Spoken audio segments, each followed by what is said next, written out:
بسم اللہ الرحمن الرحیم۔ السلام علیکم ورحمۃ اللہ وبرکاتہ۔ جب ظلم و تشدد کے باوجود اسلام کی اشاعت رکتی نظر نہ آئی تو سرداران قریش معاملہ کو صلح و صفائی سے سلجھانے کے لیے بنو ہاشم کے سردار ابو طالب کے پاس گئے اور ابو طالب سے کہا کہ آپ صلی اللہ علیہ وآلہ وسلم، آپ کا بھتیجا ہمارے معبودوں کو برا کہتا ہے اور ان کی مذمت کرتا ہے، اسے روکو۔ جب حضور صلی اللہ علیہ وآلہ وسلم تشریف لائے تو آپ صلی اللہ علیہ وآلہ وسلم کے چچا نے کہا، اے برادرزادے، یہ تمہاری قوم کے سردار ہیں، یہ سب تم سے چاہتے ہیں کہ ان کے بتوں کی مذمت نہ کرو۔ آپ صلی اللہ علیہ وآلہ وسلم نے فرمایا کہ چچا جان، میں تو ان کو ایک واحد لا شریک کی طرف بلاتا ہوں، اور ساتھ ہی فرمایا کہ اے چچا، اگر یہ میرے دائیں ہاتھ میں سورج اور بائیں ہاتھ میں چاند لا کر کیوں نہ رکھ دیں، میں اپنے فرائض منصبی اور تبلیغ رسالت سے پیچھے نہیں ہٹوں گا۔ یا تو میں امر دین کو پایہ تکمیل تک پہنچا کے چھوڑوں گا یا اس کوشش میں خود مٹ جاؤں گا۔ یہ بات سن کر ابو طالب پر رقت طاری ہو گئی اور انہوں نے محسوس کر لیا کہ آپ کے عزم کو کسی طرح جنبش نہیں دے سکتے، تو آپ نے کہا، بیٹا جاؤ، جو جی میں آؤ کرو، میں تمہیں کسی حال میں نہیں چھوڑوں گا، اور جب تک زندہ ہوں کوئی شخص تمہارا بال تک بیکا نہیں کر سکتا۔ جب قریش کو معلوم ہوا کہ بنو ہاشم اور بنو عبد المطلب نے حضور صلی اللہ علیہ وآلہ وسلم کی حفاظت کا عہد کیا ہے تو نبوت کے 7ویں سال آپ صلی اللہ علیہ وآلہ وسلم کو شعیب ابی طالب میں محصور کر دیا گیا، لیکن نبی صلی اللہ علیہ وآلہ وسلم اور حب داران نبی نے 3 سال تک مسلسل شعیب ابی طالب میں قید کاٹ کر اسلام کا پرچم بلند کیا۔ شعیب ابی طالب میں محصوری کے بعد سرور دو عالم صلی اللہ علیہ وآلہ وسلم نے مسلمانوں کی درخواست پر انہیں دوبارہ حبشہ جانے کی اجازت دی، چنانچہ 114 مرد و عورت حبشہ کی طرف ہجرت کر گئے۔ تو پیچھے سے ابو جہل نے اپنے آدمی بھیج دیے، جنہوں نے جا کر نجاشی سے کہا، یہ بھگوڑے مکہ سے آئے ہیں، انہیں نکال دو۔ بادشاہ نے کہا کہ میں تمہارے کہنے پر اپنے ملک سے نہیں نکال سکتا۔ بادشاہ نے دربار سجایا، ایک طرف صحابہ کرام رضی اللہ عنہم کا وفد تھا اور دوسری طرف کفار مکہ کا۔ نجاشی نے پوچھا کہ بتاؤ تمہارا کیا اعتراض ہے؟ انہوں نے کہا کہ مکہ کے ایک شخص نے اپنا آبائی مذہب چھوڑ کر اپنا دین ایجاد کیا ہے اور وہ لوگ مکہ سے بھاگ کر یہاں پناہ گزین ہو گئے ہیں۔ کفار مکہ کے اعتراض کے باوجود حضرت جعفر طیار رضی اللہ عنہ نے کہا، اے نجاشی، ہم برائیوں میں مبتلا تھے، مورتیوں کو سجدہ کیا کرتے تھے، محارم کو حلال کہتے تھے، حرام کاری معیوب نہ تھی، حقوق انسانیت کا پاس نہ تھا۔ پھر اللہ تعالیٰ نے ہم میں پیغمبر آخر الزماں کو مبعوث کیا، ہم نے ان کے ہاتھ پر بیعت کی، کفر و شرک کو چھوڑا، پاکیزگی و طہارت کو اپنا شعار بنایا، ہمارے رسول نے جس کو حلال کیا ہم نے اسے حلال اور جسے حرام بتایا اسے حرام سمجھا۔ اے بادشاہ، اس دین حق کے اختیار کرنے پر ہماری قوم ہماری مخالف ہو گئی، ہمارے اوپر ظلم و ستم کے پہاڑ ٹوٹے تو ہم ہجرت کر کے یہاں آ گئے۔ اس تقریر کے اختتام پر بادشاہ نے کہا، اے سرداران مکہ، میں ان کو اپنے ملک سے نہیں نکال سکتا۔ پھر دوسرے دن سرداران مکہ نے ایک اور چال چلی۔ اسلام کے مخالفین میں حضرت عمرو بن عاص رضی اللہ عنہ، جو اس وقت کفر کے نمائندہ کی حیثیت سے تھے، انہوں نے کہا کہ بادشاہ سلامت، یہ حضرت مسیح علیہ السلام کے بارے میں اچھے خیالات نہیں رکھتے۔ تو بادشاہ نے حضرت جعفر طیار رضی اللہ عنہ سے پوچھا کہ تم لوگ یسوع مسیح کے متعلق کیا عقیدہ رکھتے ہو؟ تو حضرت جعفر طیار رضی اللہ عنہ نے فرمایا کہ ہمارے پیغمبر صلی اللہ علیہ وآلہ وسلم نے بتایا ہے کہ حضرت مسیح خدا کے پیغمبر اور کلمۃ اللہ اور اس کے برگزیدہ بندے ہیں۔ جب حضرت جعفر طیار رضی اللہ عنہ نے سورہ مریم کی آیات بینات پڑھی تو بادشاہ نے زمین سے ایک تنکا اٹھایا اور فرمایا کہ جو تم نے حضرت مسیح علیہ السلام کے متعلق بتایا ہے وہ اس تنکا سے بھی زیادہ مقام نہیں رکھتے۔ غرض قریش کی سفارت ناکام رہی اور ان کے نمائندے ناکام ہو کر واپس لوٹ آئے۔ نجاشی شاہان حبشہ کا لقب تھا۔ اس نے کہا، میں حضور صلی اللہ علیہ وآلہ وسلم کی زیارت کے لیے مدینہ جاؤں گا۔ اس نے حضرت جعفر طیار رضی اللہ عنہ کے ہاتھ پر اسلام قبول کیا، مگر اسے حضور صلی اللہ علیہ وآلہ وسلم کی زیارت نصیب نہ ہو سکی اور حبشہ میں انتقال فرما گئے۔ جب جبرائیل علیہ السلام نے خبر دی تو حضور صلی اللہ علیہ وآلہ وسلم نے نجاشی کی نماز جنازہ پڑھائی۔ یہ حضور اکرم صلی اللہ علیہ وآلہ وسلم کا معجزہ تھا کہ اللہ تعالیٰ نے مدینہ اور حبشہ کے تمام فاصلے مٹا دیے اور تمام پردے جو حائل تھے ختم ہو گئے، اور نبی صلی اللہ علیہ وآلہ وسلم نے ان کا نماز جنازہ پڑھایا۔ حضور صلی اللہ علیہ وآلہ وسلم حضرت نجاشی رضی اللہ عنہ کی بڑی تعریف کرتے تھے کہ انہوں نے ظلم و ستم، تشدد و بربریت کے دور میں میرے صحابہ رضی اللہ عنہم کی مدد کی۔ نبوت کے چھٹے سال حضور صلی اللہ علیہ وآلہ وسلم کے چچا حضرت حمزہ رضی اللہ عنہ بن عبد المطلب سعادت اسلام سے شرف اندوز ہوئے۔ یہ حضور صلی اللہ علیہ وآلہ وسلم سے عمر میں 3 سال بڑے تھے اور آپ صلی اللہ علیہ وآلہ وسلم کے رضاعی بھائی بھی تھے، چونکہ انہوں نے بھی ابو لہب کی لونڈی کا دودھ پیا تھا اور حضور صلی اللہ علیہ وآلہ وسلم نے بھی صوبیہ کا دودھ پیا تھا۔ مکہ کی سنگلاخ وادیوں میں دعوت توحید کی صدا جاری تھی اور حضرت حمزہ رضی اللہ عنہ حضور صلی اللہ علیہ وآلہ وسلم سے شدید محبت کرتے تھے، لیکن اسلام قبول نہ کیا۔ بعد میں چھٹے سال مسلمان ہوئے۔ ایک مرتبہ حضور صلی اللہ علیہ وآلہ وسلم صفا پر موجود تھے۔ ابو جہل نے آپ صلی اللہ علیہ وآلہ وسلم کو تنہا پا کر فحش گالیاں دیں اور مٹی گوبر پھینکنے کے علاوہ دست درازی بھی کی، مگر آپ صلی اللہ علیہ وآلہ وسلم نے کوئی جواب نہ دیا۔ اس واقعہ کے بعد ابو جہل کعبہ معلیٰ کے پاس قریش کی ایک مجلس میں چلا گیا۔ عبداللہ بن جدعان کی لونڈی نے حضرت حمزہ رضی اللہ عنہ کو سارا واقعہ سنایا تو ان کی رگیں حمیت بھڑک اٹھی اور غصہ سے بے قابو ہوئے اور صحن کعبہ میں جا کر ابو جہل کے کمان ماری اور ان کا سر پھوڑا۔ واپس تشریف لائے اور حضور صلی اللہ علیہ وآلہ وسلم سے مل کر کہنے لگے، برادر زادے، تمہیں خوش ہونا چاہیے کہ میں نے عمرو بن حشام سے بدلہ لے لیا ہے۔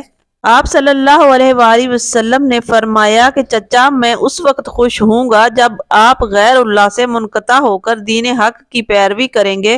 جب داعی اسلام نے حضرت حمزہ رضی اللہ عنہ کو دعوت خاص دی تو حضرت حمزہ رضی اللہ عنہ نے اسے قبول کیا۔ آپ کے قبول اسلام سے حلقہ بت پرستی میں صف ماتم بچھی اور گویا ان کا چمن اجڑ گیا۔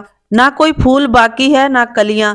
قریش نے محسوس کیا کہ حضرت حمزہ رضی اللہ عنہ کے اسلام سے نبوت کے سلطان عالی مرتبت کا وقار بڑھ گیا ہے، اس لیے اب کفر کے خلاف مدافعت کے خوف سے مخالفت اور اظہار ثانی سے ہچکچانے لگے۔ حضرت حمزہ رضی اللہ عنہ نے غزوہ احد میں جام شہادت نوش کیا اور لسان نبوت سے سید الشہداء کے لقب سے سرفراز ہوئے۔ جن ایام میں قریش مکہ نے اسلام کو سخت مشکلات کے حصار میں گھیر رکھا تھا، عین انہی ایام میں حضور صلی اللہ علیہ وآلہ وسلم نے صحن کعبہ میں غلاف کعبہ تھام کر بارگاہ رب العزت میں دعا فرمائی، اے اللہ، عمرو بن حشام یا عمر بن خطاب میں جس کو تو چاہتا ہے حلقہ اسلام میں داخل کر کے اپنے دین کو تقویت دے۔ یہ دعا حضرت عمر فاروق رضی اللہ عنہ کے حق میں قبول ہو گئی۔ دارات الندوہ میں کفر کے نمائندوں نے میٹنگ کی کہ جو حضور صلی اللہ علیہ وآلہ وسلم کا سر کاٹ کر لائے گا اس کو 100 اونٹ انعام دیے جائیں گے۔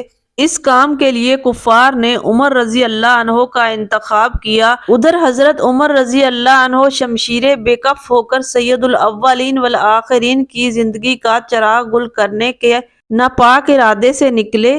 راستے میں نعیم بن عبداللہ نہام عدی جو حضرت عمر فاروق رضی اللہ عنہ کے قبیلہ بنو عدی کے معزز رکن تھے، سرے راہ مل گئے۔ حضرت عمر رضی اللہ عنہ کے بدلے ہوئے تیور دیکھ کر پوچھا، خیر تو ہے؟ کہا، میں سید الاولین کے قتل کے ارادے سے جا رہا ہوں۔